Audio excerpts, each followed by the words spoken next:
Finger Sorceries are new in Elden Ring DLC. Well, they are super strong. One cast on the Golden Hippo dealt a whopping more than 8k damage without standing in Terra Magica. It would have been 10k damage easily if we were using it. There were so many ways to play this build. We cast the Glintstone Nails 3 times to finish off Godfrey. Notice that the fingernails can even go back to track the enemy. We staggered the Golden Hippo right before he bit us by sending our Glintstone Nails right into his giant mouth. We also staggered Renana during the fight and won the fight eventually. Fighting Morgoth from remote distance is more than safe. He just did his thing and got hit by the Glintstone Nails as if he didn't see us at all. We can fight Fire Giant while riding a horse. He is constantly on the move, and our Glintstone Nails has its limitation in tracking distance.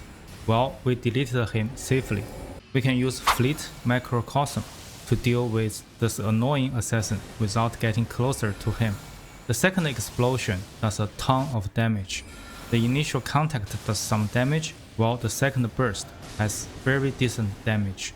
The single Glintstone Nail costs only 10 FP, but it can deal a lot of damage. This is very good for open field exploration. We also have Cherishing Fingers spell to do a ton of AoE damage. Combining different finger sorceries to deal with different situations is a lot of fun. A very quick scan through the gears looks like this. We have a +10 Lucette Glintstone Staff as our main damage output. Maternal Staff in our offhand to boost the finger sorceries damage by 15%. We use a Ken Sword with Sabuku on it to inflict self-bleed to get the buff from our gears before the fight. Any seal with or without leveling works for this build. It's when madness happens. Mad in hand gives us another 7.5% damage increase when madness happens. We can swap it with Red Mask to further buff our damage by 10% when bleed happens. We wear Finger Robe, which boosts the finger sorcerer's damage by 8%. Rakshasa Gauntlet to give us 2% damage increase. We should wear a pair of heavy boots to increase our defense and poise. This combination gives us 50 poise, which is quite good. As for talismans, we use Lord of Blood's Exaltation to increase our damage by 20% when bleed happens.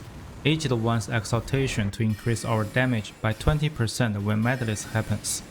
We can swap these two with Godfrey Icon and Magic Scorpion Charm after the damage buff. We use Beloved Stardust to increase our cast speed, Raven Mask Talisman to boost our damage by 8%.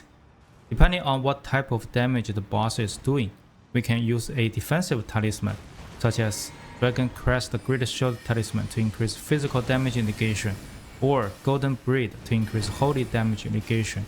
We use Magic Shrouding Character Tier to boost our spell damage by 20%, and the Intelligent Knot Crystal Tier to give us 10 more points in intelligence. The recommended stats for a level 150 character are 50 Vigor, 32 Mind, allows us to cast a lot of spells without refilling FP, 20 Endurance to keep us casting and wear heavier armor, 11 Strength and 11 Dexterity to meet all weapon requirements, 17 Intelligence to maximize our spell damage, 25 points in Faith, cast the Golden Vow.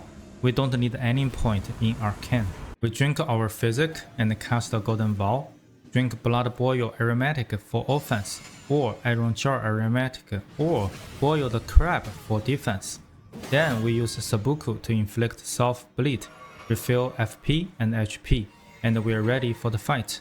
We also have Manania's Great Rune activated to get HP back when we attack after getting any damage. Please leave your comment below to let us know how you would like to play the build. Like this video and subscribe to keep us going. Thanks for watching.